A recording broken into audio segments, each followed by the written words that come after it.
So guys, आज हम जिस मूवी को देखने वाले हैं वो एक हॉरर मूवी है जिसका नाम है द ऑफरिंग, जिसमें अबीजू नाम का एक शैतान जो सदियों से इंसानों के दुनिया से दूर कहीं कैद था, उसे ओसिली नाम के एक शख्स किसी देवता के धोखे में कुछ रस्मों को करके वापस ले आता है ताकि वो अपने मरे हुए बीवी को फिर से वापस पा सके।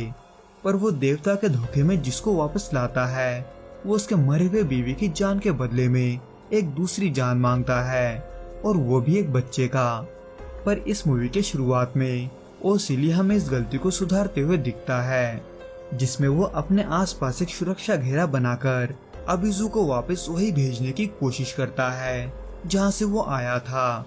पर ओसिली को ऐसा करने से रोकने के लिए अबीजू ओसिली के बीवी के रूप में आता है, ये कहते हुए कि वो उसे तकलीफ पहुंचा रहा है। पर ओसिली अबीजू के इस बहकावे पर नहीं आता और मंत्रों को पढ़ता रहता है। इसलिए ओसिली को रोकने के लिए अबीजू उन मंत्रों को ही किताब से गायब कर देता है और उसके सामने एक छोटी लड़की के रूप में आता है, ये कहते हुए कि वो अब भी उसके बीवी को वापस ला सकता है, जिसके वजह से ओसिली ना चाहते हुए भी उस सुरक्षा घेरे से बाहर निकल आता है ताकि वो अपना जान देकर अपनी बीवी को बचा सके। पर दरअसल ऐसा नहीं होता, बल्कि ये उल्टा ओसिली का ही एक जाल होता है जिसमें वो अबीजू को अपने शरीर में बुलाकर उसे अपने शरीर में ही कैद कर देता है, जिसके लिए वो एक क्रिस्टल पेंडेंट और एक खंजर का इस्तेमाल करता है जिसमें कई सारे मंत्र लिखे होते हैं। इसलिए अबीजू नाम का वो शैतान एक बार फिर से कैद हो जाता है, पर ज्यादा देर के लिए नहीं,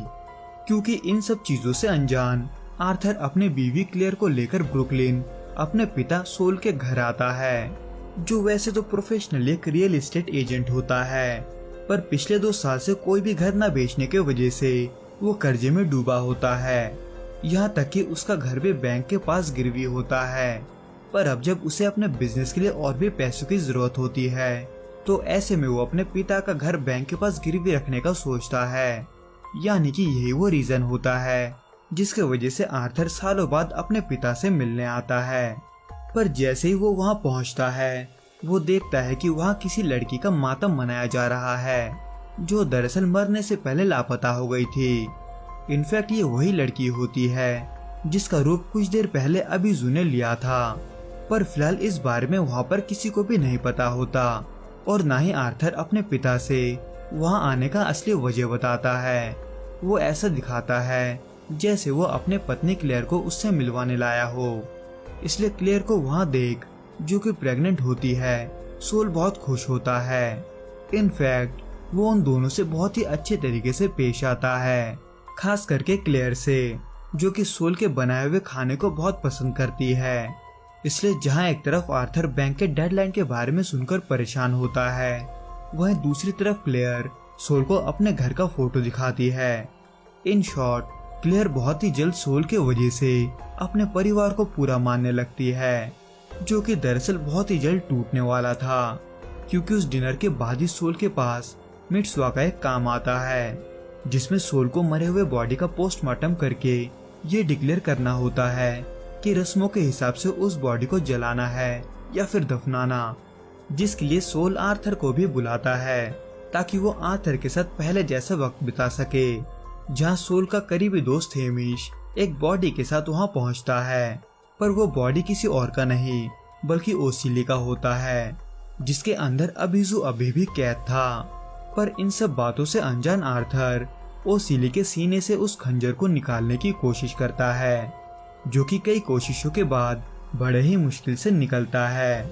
और जैसे ही वो उस खंजर को सिंक पर वापस रखकर आता है, वो देखता है कि ओसिली के गले में क्रिस्टल का पेंडेंट है। पर आर्थर जैसे उस पेंडेंट को निकालने जाता है, वैसे ही आर्थर ओसिली का आँख खुलता देख डर के मारे उस पेंडेंट को गिराकर तोड़ देता है, जिसके वजह से अबीजू तभी आजाद हो जाता है। पर अब जब उनमें से किसी को भी अबीजू के बारे में नहीं पता होता, तो ऐसे में उसको एक छोटा सा गलती समझकर आर्थर उस पेंडेंट के टुकड़े को अपने पैर के पास के एक सिंक में फेंक देता है। पर सोल जैसे ही सिंक पर पड़े खंजर को देखता है, उसे तभी कुछ गड़बड़ लगता है। इसलिए वो आर्थर को उसके रूम में भेजकर उस खंजर को गौर से देखता है पर तब तक उस चीज के लिए बहुत देर हो चुका होता है, क्योंकि आर्थर को अपने रूम में जाते जाते कुछ आवाज सुनाई देने लगता है, जो कि पहले तो उसे इधर उधर भटकाता है,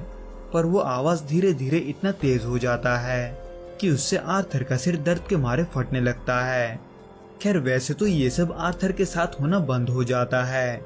पर तभी उसी रात जब क्लेयर बाथरूम जाने के लिए उठती है, तब उसे वापसी के वक्त बाथरूम में किसी के होने का एहसास होता है, जो कि तभी क्लेयर को डराते हुए उसके पेट में बच्चे को दबाकर मारने लगता है, जो कि दिखने में ओसिली जैसा ही होता है। हालांकि ये सब असली नहीं होता, क्योंकि क्लेयर के लिए ये सब एक बुरा सपना होता है,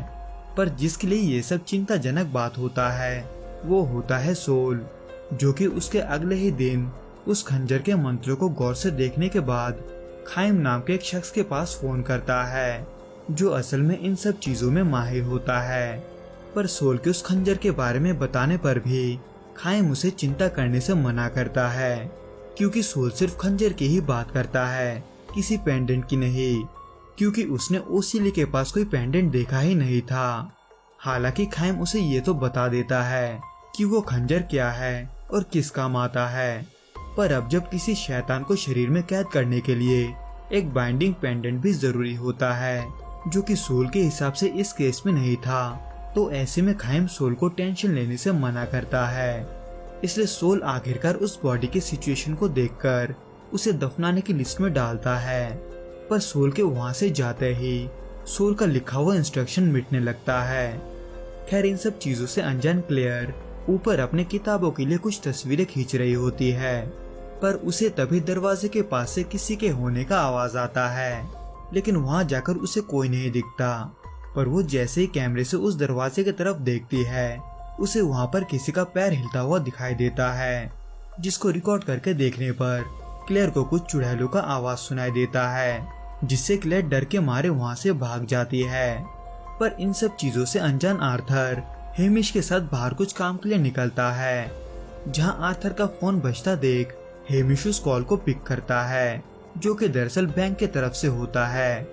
इन शॉर्ट हेमिश को उस कॉल के वजह से आर्थर के सारे प्लान के बारे में पता चल जाता है,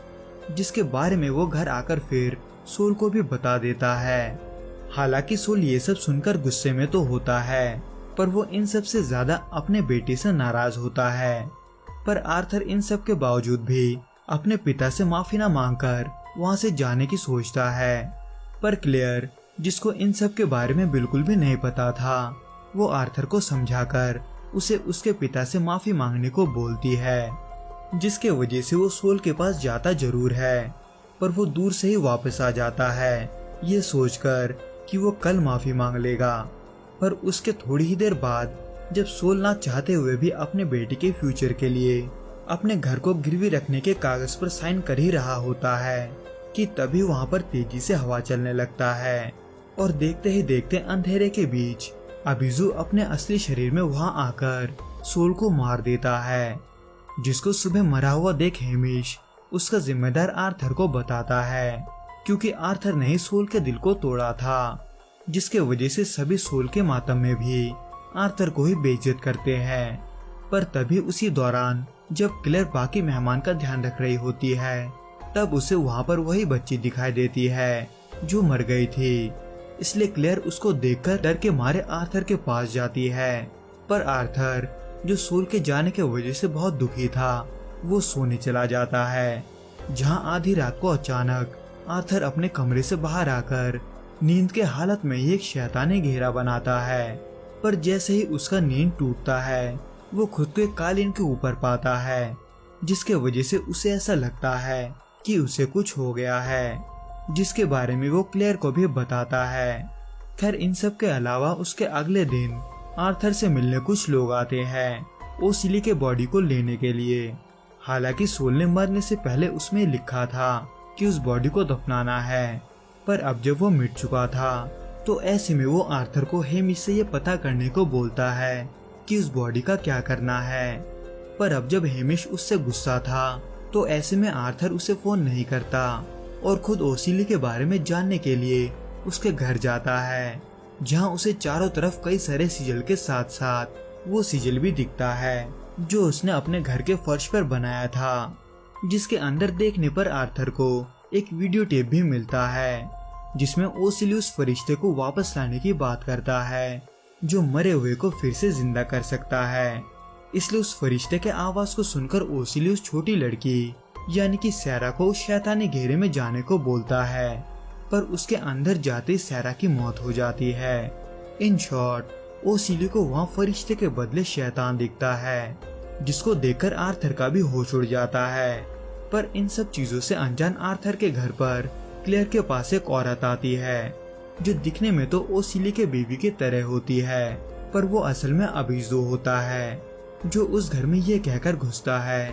कि उसे ओसिली के बॉडी को लेना है उसके अंतिम संस्कार के लिए। इसलिए क्लेयर आर्थर को फोन करती है ये जानने के लिए कि उस औरत को वो बॉडी देना है या नहीं, जिसको सुनकर आर्थर ये समझ जाता है कि क्लेयर खतरे में है। पर वो जैसे ही क्लेयर को सावधान करने की कोशिश करता है वैसे ही उसका फोन कट जाता है, जिसके वजह से क्लेयर उस औरत के बातों को मानकर उसे ओसिली के बॉडी तक लेकर जाती है। पर जैसे ही क्लेयर ये देखती है कि ये वही शख्स है जिसको उसने सपने में देखा था, वो डर जाती है, जिसमें इसी डर का फायदा उठाते हुए वो शैतान क्लेयर को ये झूठ बोलता है कि ओसिली के वजह से उसका बच्चा भी शापित हो चुका है, जिससे अगर उसे उसके बच्चे को बचाना है तो उसे उस पेंडेंट को जलाना होगा जो वहाँ के सिंक में गिरा था। इसलिए क्लेयर वैसा ही करती है, जिसके वजह से पेंडेंट के तरह ही ओसिली का बॉडी भी जलने लग जाता है, जो कि असल में अबीजू का कैद खाना था। इसलिए उस बॉडी के जलते ही अबीजू अपने असली रूप में क्लेयर के सामने आता है और क्लेयर को चालाकी से उस शैतानी घेरे के अंदर ले जाने की कोशिश करता है जिसको आर्थर ने बनाया था। पर क्लेयर अनजाने में ही उस घेरे से दूर रहती है, जहाँ कुछ देर बाद आर्थर भी आ जाता है, जो कि अंदर आकर सबसे पहले सैरा को देखता है। हालांकि वो कई बार क्लेयर को ढूंढकर सैरा के सामने से घर के बाहर ले जाने की कोशिश करता है, पर वो ऐसा नहीं कर पाता क्योंकि वो सिवाय वहम के कुछ नहीं होता। इसलिए सैरा आर्थर से उसके बीवी के बदले में एक बच्चे का जिंदगी मांगती है, पर आर्थर ऐसा करने से मना कर देता है। हालांकि आर्थर को इन सब के वजह से ये समझ में नहीं आता कि उसे क्या करना चाहिए, इसलिए वो हेमिश को फोन करता है, जिसे वो जल्दी से वहां आने को बोलकर उसे वो वीडियो टेप दिखाता है जो कि उसे ओसिली के घर पर मिला था। इसलिए हेमिश मदद के लिए खाइम को बुलाता है, जो आते ही सबसे पहले उस घेरे को देखकर उनसे ये पूछता है कि कोई उसके अंदर गया तो नहीं है, क्योंकि उस घेरे में शैतान अक्सर बलि देने का काम करते हैं। पर अब जब उन्हें ये नहीं पता होता कि उस घेरे के अंदर कोई गया है या नहीं, वो सीधे ओसिली के बॉडी के पास जाते हैं ताकि वो उसके बॉडी में अबीजू को हमेशा के लिए कैद कर सके। पर वो सभी वहां जाते ही ये देखते हैं कि ओसिली का बॉडी जलकर राख हो चुका है, जिसके वजह से अब अबीजू को ओसिली के बॉडी में कैद नहीं किया जा सकता। इन शॉर्ट इसके वजह से अब एक ही चारा बचता है, क्योंकि अब जब अबीजू को खत्म नहीं किया जा सकता था, उसे सिर्फ कैद किया जा सकता था, तो ऐसे में आर्थर खुद को मारकर अबीजू को अपने शरीर में कैद करने के लिए मान जाता है, जिसके लिए खाइम उस पेंडेंट को फिर से जोड़कर ओसिली के शरीर के राख से उन्हें अपने आसपास एक सुरक्षा घेरा बनाने को बोलता है। पर इससे पहले कि खाइम और कुछ कर सके, अबीजू खाइम को मार देता है। हालांकि आर्थर घेरे के अंदर रहने के वजह से बचा रहता है, पर अबीजू उसको वहां से निकालने के लिए उसके पिता के रूप में आता है। वैसे तो आर्थर उसको देखकर बहकने लगता है, पर हेमिश उसे रोक लेता है, ये बोलते हुए कि अबीजू उसको घेरे से बाहर निकालने के लिए कोई भी रूप ले सकता है और कोई भी चाल चल सकता है, इसलिए उसे सावधान रहना होगा। जिसके बोलते ही अबीजू भी वहां आ जाता है और हेमिश को ले जाता है। पर इन सब के बावजूद भी आर्थर उस घेरे के बाहर आता है ताकि वो अबीजू को अपने शरीर के अंदर कैद कर सके। हालांकि आर्थर का यह तरीका काम करता है, यानी कि अबीजू उसके शरीर में आ जाता है, पर वो खुद को उस खंजर से मार नहीं पाता। इसलिए वो हेमिश से मदद मांगता है, जो कि जख्मी हालत में वहां आकर आर्थर के सीने में वो खंजर घोंप देता है। पर उसके बाद आर्थर ये देखते हुए मारा जाता है कि हेमिश का लाश दूसरे रूम के पास पड़ा हुआ है। यानी कि जिसने हेमिश के भेष में आर्थर को खंजर मारा था वो दरअसल अबीजो ही था, जो दरअसल आर्थर के बॉडी में इसलिए कैद नहीं हुआ था क्योंकि आर्थर के गले से वो पेंडेंट निकल गया था जिसमें उसे कैद होना था। इन शॉर्ट, वो अब आसानी से क्लेयर के बच्चे को ले सकता था, इसलिए वो क्लेयर को ऐसा वहम दिखाता है कि वो सबसे बचकर टेबल के नीचे छुपी हुई है और आर्थर वहाँ उसे बचाने आया है। इसलिए क्लेयर सीधे आर्थर की तरफ भागती है, पर वो आर्थर के धोखे में सीधे उस शैतान के घेरे के बीच आ जाती है जहाँ अबीजू इतना देर से उसे लाना चाहता था, जहाँ अबीजू फाइनली सामने आकर क्लेयर के साथ उसके बच्चे को भी मार देता है। और फिर इसी सस्पेंस के साथ ये फिल्म खत्म हो जाता है। सो गाइस, इस वीडियो में बस इतना ही। मैं आपसे फिर मिलूंगा कुछ नए और ऐसे ही अनोखे मूवीज के साथ। अगर आपको ये वीडियो पसंद आए तो प्लीज इस वीडियो को लाइक, शेयर और इस चैनल को सब्सक्राइब जरूर करें। Till then, good bye and be safe.